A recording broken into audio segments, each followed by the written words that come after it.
Until you make the unconscious conscious, it will direct your life, and you will call it fate. Carl Jung. Ever wondered why, no matter how hard you try, discipline sometimes feels like a prison instead of a path to freedom?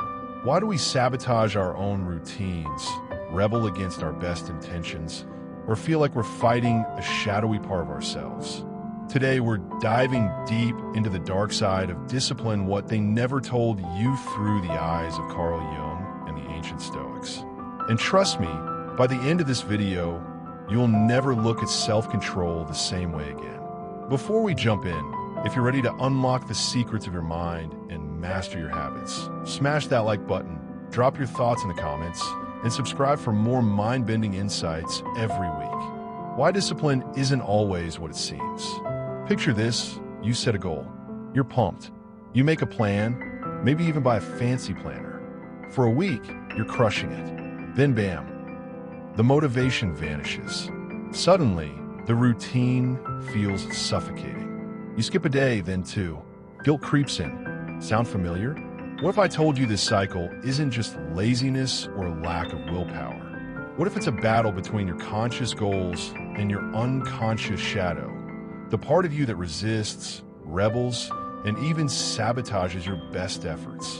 And what if the Stoics, those ancient masters of discipline, faced the same inner storms, but learned to steer through them, not by brute force, but by understanding themselves on a deeper level? Let's break down the hidden layers of discipline, its shadow, its power, and how you can finally make it work for you. Part 1. The shadow side of discipline, Jung's perspective. Carl Jung called it the shadow, the unconscious part of ourselves that doesn't fit our ideal self-image. It's the voice that whispers, "Why bother?" or "You deserve a break." The more we ignore or suppress it, the stronger it gets. Ever noticed how the harder you try to force yourself into a rigid routine, the more you want to break free? That's your shadow rebelling against control. Jung warned, everyone carries a shadow, and the less it is embodied in the individual's conscious life, the blacker and denser it is. In other words, if you don't make peace with your inner rebel, it will sabotage you from the inside out. Story time. Think of the friend who diets obsessively, only to binge at midnight, or the workaholic who burns out and suddenly quits. That's the shadow at work, unseen, unacknowledged, undefeated. Part 2. The Stoic secret discipline as self-mastery, not self-torture. Now, let's flip the script. The Stoics, like Seneca and Zeno, didn't see discipline as punishment. They saw it as a way to become the captain of your own ship, steering through life's chaos with purpose. Discipline, for the Stoics, isn't about crushing your desires. It's about understanding them and choosing your course with wisdom even when the storms of emotion rage. Seneca said, "He is a sorry pilot who lets the waves wring his rudder from his grasp, but he who boldly grasps the helm and clings to it until the sea closes over him deserves praise even though he be shipwrecked." It's not about avoiding storms. Life is the storm. Relatable example. Ever tried voluntary hardship, like a cold shower or skipping dessert, not to punish yourself, but to prove you're stronger than your cravings? That's Stoic training, building resilience, not resentment. Part 3. The inner tug-of-war, why discipline fails, and how to fix it. Here's the twist. Most discipline advice ignores the unconscious. You can't outschedule your shadow. If you feel trapped by routines, it's often your psyche's way of demanding freedom or authenticity. Jungian suggests that discipline must include the shadow. Instead of fighting your inner rebel, get curious. What is it trying to protect? What need is going unmet? Stoicism adds, reflect daily. Use setbacks as fuel for wisdom, not shame.